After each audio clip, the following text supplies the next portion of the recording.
आज हम इकोनॉमिक के कुछ बेसिक टर्म्स देखेंगे जो इकोनॉमिक के लिए बहुत इंपॉर्टेंट है।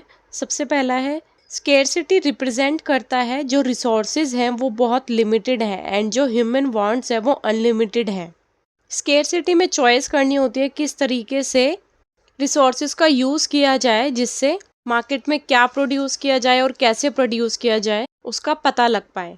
सेकंड है सप्लाई एंड डिमांड। पूरी इकोनॉमिक सप्लाई एंड डिमांड पे ही टिकी। सप्लाई रेफर करती है amount of goods and services जो भी अवेलेबल है एंड डिमांड रिप्रेजेंट करती है desire and availability of consumer to purchase it. Consumers की कितनी डिमांड है गुड्स एंड सर्विसेज को परचेज करने की। जब भी डिमांड हाई होगी तो प्राइस ऑटोमेटिकली हाई हो जाएगा एंड सप्लाई कम होगी तो ऑटोमेटिकली प्राइस कम हो जाएगा। नेक्स्ट है opportunity cost. The concept of opportunity cost emphasize that every choice has a cost. जो भी हम चॉइस करते हैं उसकी हमको कुछ ना कुछ कीमत चुकानी पड़ती है। Opportunity cost is the value of next best alternative that is not chosen when a decision is made.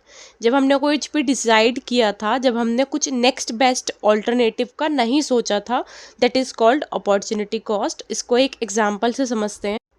अगर आप कोई भी न्यू वीडियो गेम खरीदते हैं तो अपॉर्चुनिटी कॉस्ट क्या हुई, जो भी वीडियो गेम से आपको एंजॉयमेंट होगा या फिर जो आप एक्सपीरियंस करोगे।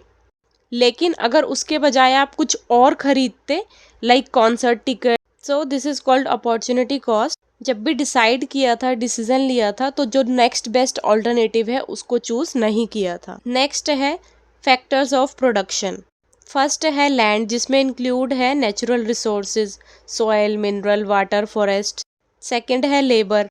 लेबर में ह्यूमन एफर्ट्स कितने लग रहे हैं मेंटली एंड फिजिकली जो भी प्रोडक्शन हो रही है। कैपिटल, जो भी मैन मेड गुड्स यूज हो रहे हैं प्रोडक्शन में like machinery, tools, buildings, this is called capital. Entrepreneurship, human अपने स्किल्स से कुछ क्रिएट करे, इनोवेट करे एंड रिस्क लेने की उसमें क्षमता हो। नेक्स्ट है मार्केट इक्विलिब्रियम। मार्केट इक्विलिब्रियम कब होता है? जब क्वांटिटी डिमांड क्वांटिटी सप्लाई से मीट होती है एक स्पेसिफिक प्राइस पे, उसको बोलते हैं मार्केट इक्विलिब्रियम। नेक्स्ट है inflation and unemployment. Inflation means market में महंगाई बढ़ रही है गुड्स एंड सर्विसेज की, जिससे परचेजिंग पावर कम हो जाती है। अनएम्प्लॉयमेंट सबको ही पता है, लोगों को काम की ज़रूरत होती है, अनएम्प्लॉयमेंट बढ़ती है। नेक्स्ट है GDP and economic growth. GDP, gross domestic product. Gross domestic product represent करता है monetary value goods and services की कितनी प्रोड्यूस्ड हुई है कंट्री में। ये मेजर्ड होता है क्वार्टरली या फिर ईयरली। इकोनॉमिक ग्रोथ रेफर करता है कितनी वैल्यू गुड्स एंड सर्विसेज की इंक्रीज हुई है इकोनॉमी में एक स्पेसिफिक पीरियड में। ये इकोनॉमिक की हेल्थ बताता है कितनी इकोनॉमी ऊपर है या डाउन है। तो ये थे इकोनॉमिक के कुछ basic terms. If you like this video, kindly subscribe the channel Self Study. Thank you so much.